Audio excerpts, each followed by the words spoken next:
Chapter 15 of The Lair of the White Worm by Bram Stoker. LibriVox.org by Betsy Bush. Chapter 15 On the Track. For those who had seen Edgar Caswall familiarly since his arrival, and had already estimated his cold-blooded nature as something of its true value, were surprised that he took so to heart the death of old Chester. The fact was that not one of them had guessed correctly at his character. They thought, naturally enough, that the concern which he felt was that of a master for a faithful old servant of his family. They little thought that it was merely the selfish expression of his disappointment, that he had thus lost the only remaining clue to an interesting piece of family history, one which was now and would be for ever wrapped in mystery. Caswall knew enough about the life of his ancestor in Paris to wish to know more fully and more thoroughly all that had been. The period covered by that ancestor's life in Paris was one inviting every form of curiosity. Lady Arabella, who had her own game to play, saw in the métier of sympathetic friend a series of meetings with the man she wanted to secure.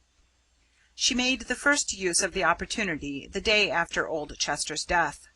Indeed, as soon as the news had filtered in through the back door of Diana's Grove. At that meeting she played her part so well that even Caswall's cold nature was impressed. Oolanga was the only one who did not credit her with at least some sense of fine feeling in the matter. In emotional, as in other matters, Oolanga was distinctly a utilitarian, and as he could not understand anyone feeling grief except for his own suffering, pain, or for the loss of money, he could not understand anyone simulating such an emotion except for show intended to deceive. He thought that she had come to Castra Regis again for the opportunity of stealing something, and was determined that on this occasion the chance of pressing his advantage over her should not pass. He felt, therefore, that the occasion was one for extra carefulness in the watching of all that went on.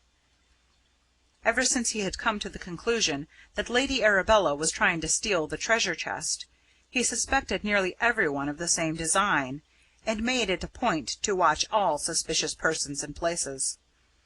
As Adam was engaged on his own researches regarding Lady Arabella, it was only natural that there should be some crossing of each other's tracks. This is what did actually happen. Adam had gone for an early morning survey of the place in which he was interested, taking with him the mongoose in its box. He arrived at the gate of Diana's Grove just as Lady Arabella was preparing to set out for Castra Regis on what she considered her mission of comfort.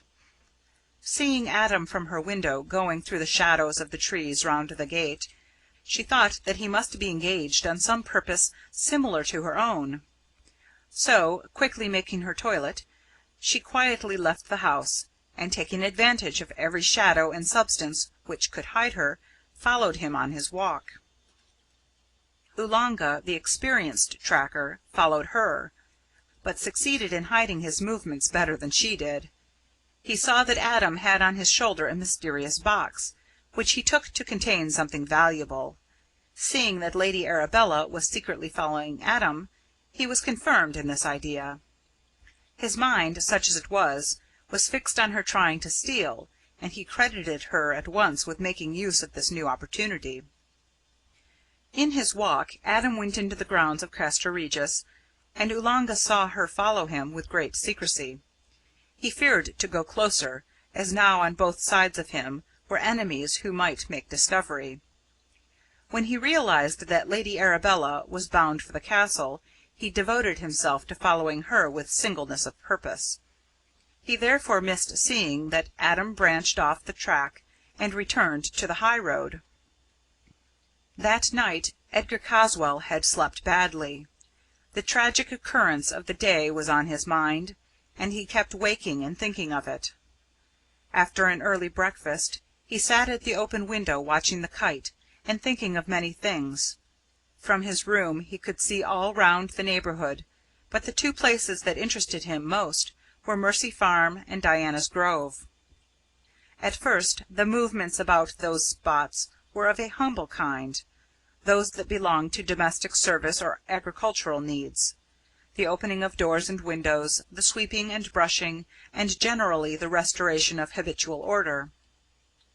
From his high window, whose height made it a screen from the observation of others, he saw the chain of watchers move into his own grounds, and then presently break up, Adam Salton going one way, and Lady Arabella, followed by the nigger, another. Then Oolanga disappeared amongst the trees, but Caswall could see that he was still watching. Lady Arabella, after looking around her, slipped in by the open gate, and he could, of course, see her no longer. Presently, however, he heard a light tap at his door. Then the door opened slowly, and he could see the flash of Lady Arabella's white dress through the opening. Chapter 15. This recording is in the public domain.